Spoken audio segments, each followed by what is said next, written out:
এই অপসংস্কৃতির যখন চারদিকে জয় জয়কার, আমরা সম্পূর্ণ স্রোতের বিপরীতে এসে আমাদের সংস্কৃতিকে আমরা লালন করতেছি। আমি যদি একটু বলি যে সংস্কৃতি বলতে আমরা কি বুঝি। সংস্কৃতি মানে আমরা যা করি তাই আমাদের সংস্কৃতি।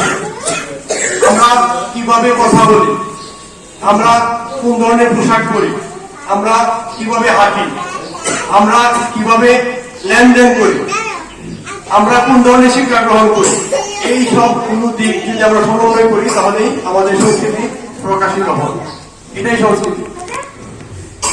এজ এ মুসলিম আমরা গর্ববোধ করি যে আমরা মুসলমান, আমাদের অবশ্যই একটা নিজস্ব সংস্কৃতি আছে, কিন্তু সময়ের পরিবর্তনে আমরা আমাদের নিজস্ব সংস্কৃতি থেকে অনেক অনেক দূরে অবস্থান করতেছি। কিন্তু আমরা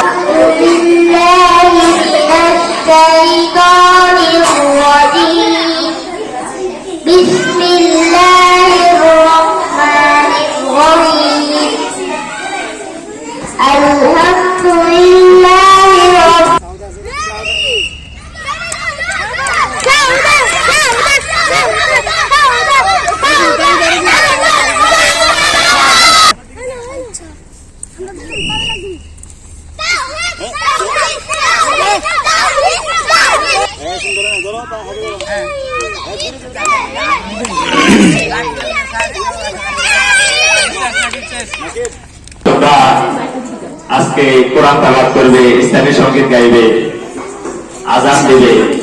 এই প্রতিযোগিতা করার মাধ্যমে তোমরা কয়েকদিনের প্রশিক্ষণের মাধ্যমে যতটুকু অর্জন করতে পেরেছ, পাশাপাশি আরো প্রশিক্ষণ হবে। তোমরা আমরা চাই তোমাদের থেকে যে তোমরা বিশ্ববিখ্যাত কারি হবে, বিশ্ববিখ্যাত ইসলামের সঙ্গীত তোমরা গাইবে।